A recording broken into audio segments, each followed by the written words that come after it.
What do you need to live out of your car? Not much, a lot less than you think. There is a Walmart everywhere. Remember that. I heard someone say that on my journey of downsizing and exploring the possibility of living in my car, and initially just going to try it for a couple months, and if it worked out, I was going to continue, which I have. That was 3 years ago. For past 3 years, I've lived full-time out of my car here, my Jeep Renegade. I've traveled up and down the East Coast several times, and what I've learned is you don't need much. I have one bag of clothes. At times, I've purchased things at Walmart or online, and other than like a battery inverter pack, I haven't really bought anything outside of just normal basic clothing or blankets. And you don't need some special contraption. You don't need an extensive amount of camping equipment. Really, what you need is a mind that is just willing to adapt. At the same time, a mind that is structured enough to keep a daily routine. The biggest thing you need is a flexible mind when conditions in your area are not good and you have to adjust your schedule or routine.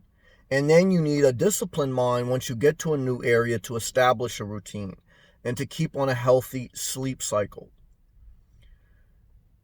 As far as materialism, you don't need much. You damn near don't need anything. Again, a bag of clothes. Less is more. There's a Walmart everywhere. You think about it, what really would you need in life other than what's at a Walmart for basic living? I understand, if you have kids, a family, pet, you're going to need some more things. I'm speaking from my perspective as a single person with no kids, no pets. How much do you really need?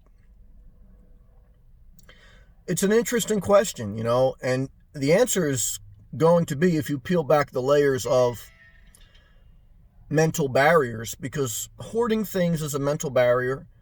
Feeling that you're going to need something and fearing throwing it away is a real emotion. I struggled with that a little bit when I was downsizing. So I feel and I empathize with the struggle mentally and emotionally to throw out items, specifically new items that still have the tags on them. Clothing was one of the hardest things, believe it or not, to throw out when I was downsizing. Clothing. It's amazing. And certainly Walmart has any type of clothing that you would need. A storage unit, to me, again, is a waste, in my opinion. There's exceptions, but you have to really think about what a storage unit is. It is a graveyard of stuff people don't use. They pay a monthly fee for someone else to store their stuff. Sometimes they even pay for their stuff to have heating and air conditioning. And just like a graveyard, maybe they visit it once a month, once every other month. And they pay their respects and they pay their bill. And they're anchored down to a location because they're always thinking about that storage unit. Again, these are my thoughts. It doesn't mean I'm right. You have your own individual life. These are my thoughts as I ask myself and I talk it out to give you some food for thought, to give you something to get your juices flowing.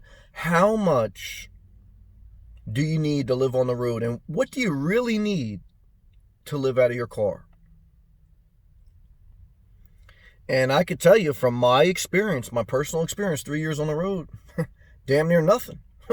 You need damn near nothing to live on the road. Okay? You need a way to sustain an income. You need a way to sustain an income, whether it's a remote job, DoorDash, Instacart, whatever. You need a sound mind. And, again, flexibility and structure. It's what you need. And then all the other stuff, it's a little adjustment here, a little adjustment there.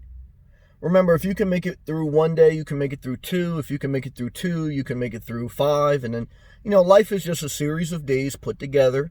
So sometimes in life, we want to know our future. But really, you just got to take life one day at a time. As you get older, and if you have a major health issue, you have to have a backup plan, whether it's a short-term Airbnb rental, staying long-term at a campground, having a fully self-contained RV. Just know your exit strategy if you have an emergency. Outside of that, guys, you don't really need anything. I'd be dragging this video out and doing you a disservice. Because like most things in life, once you talk them out, take about 5-10 minutes to talk it out, and you have your answer. And the answer is, you don't need much. So hopefully this video and my videos help you in some way. If they do, I appreciate it if you join the channel. I'll be part of our members-only chat on Sunday. But either way, I want to thank you, thank all my members, thank everyone who has ever watched any one of my videos. I'm grateful, appreciative, and that's it, but I am myself in my videos. Sometimes I may talk about politics or life issues, so I don't want to hurt anyone or mislead anyone that I'm not going to be myself in my videos, because, I know how hard life is, so I don't want to, I just have to be myself. Some people understand that, some people don't. All right, guys, God bless you. I'll see you in the next one. Peace and love.